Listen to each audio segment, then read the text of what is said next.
Hey everybody, I'm not going to talk for very long because it's just a lot of energy drain, but I just wanted to give you all a quick update since I said in my last video that I would. So you all know by now that I also tested positive for COVID. When I found out that I had the positive result, which was about 20 minutes after, they did a rapid test and a full PCR. So they called me about 20 minutes after the rapid test, and they let me know they wanted to make sure that I went straight home and I was quarantining. And right when I found out about that, I texted my husband, who was at work. He's a nurse, and we agreed that the best thing to do was work requires him to get tested, so he went and got tested, and he was negative, which is great. And I went ahead and got all my things, and I moved into the guest bedroom, which is where I had been sleeping, but now I live here full time. Because the best thing to do is for us to basically not be in contact with each other at all, not even be in the same room. He has to quarantine for 5 days and then retest before he can come back to work. We anticipate that he'll still be negative because he doesn't get sick very easily, and also now he has even less access to me apart from like bringing me food and leaving it outside the door. He basically doesn't see me at all. So my symptoms are getting worse. I'm having some respiratory symptoms that are not great. We're not really concerned at this point, but they're not great. I'm getting a little bit paranoid about stuff. Like earlier today, I was worried that my blood oxygen levels were getting a little bit low, just because I was looking at my fingernails and I felt like they were turning a little bit darker.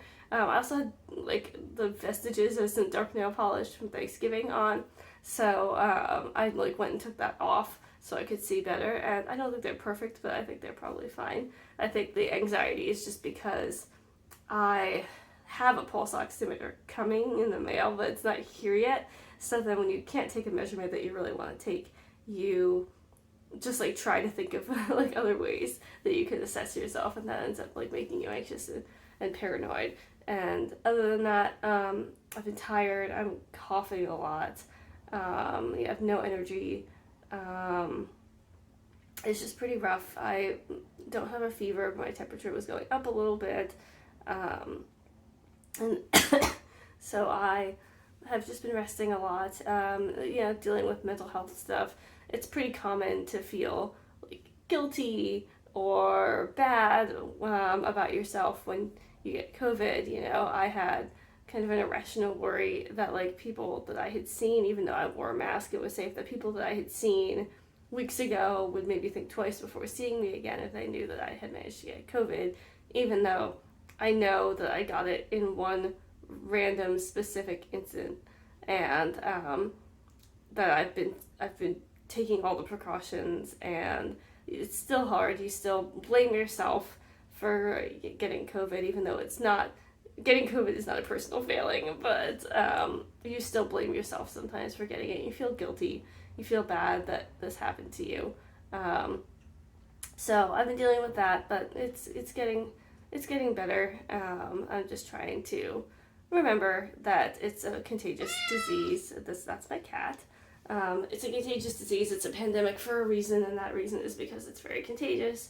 And so it's not like there's no value judgment on getting COVID, especially since we all work in kind of high-risk occupations.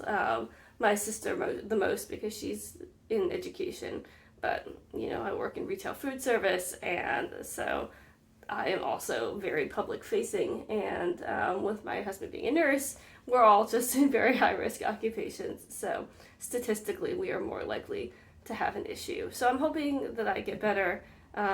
My doctor recommended that I not get any kind of outpatient treatment unless I get significantly worse. So right now I'm just waiting on my pulse oximeter to come in the mail, and also my doctor recommended a vitamin with just equal concentrations of vitamin C, vitamin D, and zinc. So I'm also waiting on that to come in the mail.